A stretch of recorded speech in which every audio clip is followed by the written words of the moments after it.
local Jewish college student finally wakes up to the fact that BLM hates her. Alone! They want our people dead! They want us killed! So this is not the reaction that I was expecting when I heard wakes up, but I guess reality just hurts for some people, and it just makes them cry. I just can't believe that the same woke left who was pro-Israel before this attack has now turned around and bought the whole liberate Palestine, Palestine is occupied and oppressed narrative. A narrative that, by the way, in my research I found not to be entirely accurate, but of course they've never cared about accuracy.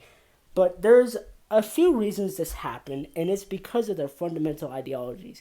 But before I explain that, because I will explain it, trust me, I just want to say how funny it is. I just want to point out how funny it is that the same people who will call you all sorts of names, call you an immoral monster for misgendering someone or saying a word against the trans community, for example, are the same people who are not condemning actual acts of evil, like Hamas attacking civilians out of nowhere and doing violent, despicable acts to them. They don't condemn that, but they'll condemn you for misgendering someone. I think that's hilarious. But again, there's a couple reasons that they did this switch. Number one is because of their ideology of oppression bad, we need to destroy any oppressor we see. Now, usually the oppressors are seen as the straight white Christian males. They're typically the people who they call oppressors. But that can change. And it changes because the second ideology that they promote, which is tolerance and inclusion of all ideologies and groups. But they never once start thinking whether those groups can actually coexist, whether their ideologies and the things they believe can actually mix together and they can actually work together. The answer is no. I mean, for perfect examples, you got the LGBT stuff, which actually should just be the LGB if they want to be a coherent movement, because if the T is true, if the trans ideology about gender being a social construct, is true, then that means that LGBT people simply don't exist because there's no such thing as genders and there's no such thing as same gender attraction. There's no such thing as that.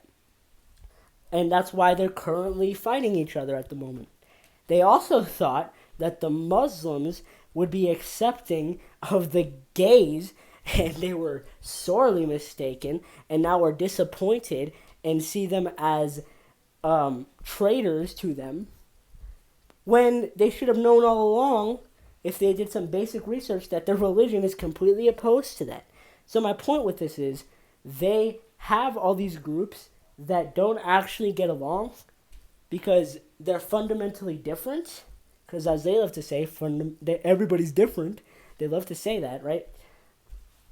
And so because they have all these groups that are so different, they're going to clash. And so who is the oppressor is going to change very quickly. Now it's been turned onto the Jews. Now, if they actually wanted to be sort of consistent with their ideology, woke consistency, I know it's a funny joke, but I'm doing it for them. If they actually wanted to be consistent about their whole minority stuff, then they would be siding with the Jews because they are literally one of the smallest populations. There's only like 16 million Jews in the entire world. But, of course, they don't care about that because they bought into the idea that Jews are the oppressors, and so they don't care what happens to them because this isn't a coherent movement. And now the Jews feel betrayed because they're like the liberal Jews, by the way, is what I mean when I say that. The liberal Jews feel betrayed because they're like, we supported you this entire time, and now you're turning on us, saying that we don't need to have our own nation, that we're oppressing people even though we're the ones that got attacked? What is this? And that's why I hope that people use this as an opportunity to wake up. If you're in a so-called marginalized group, understand these people do not care about you. They're just trying to advance goals and trying to basically play oppression Olympics. And it's just hilarious and also really sad.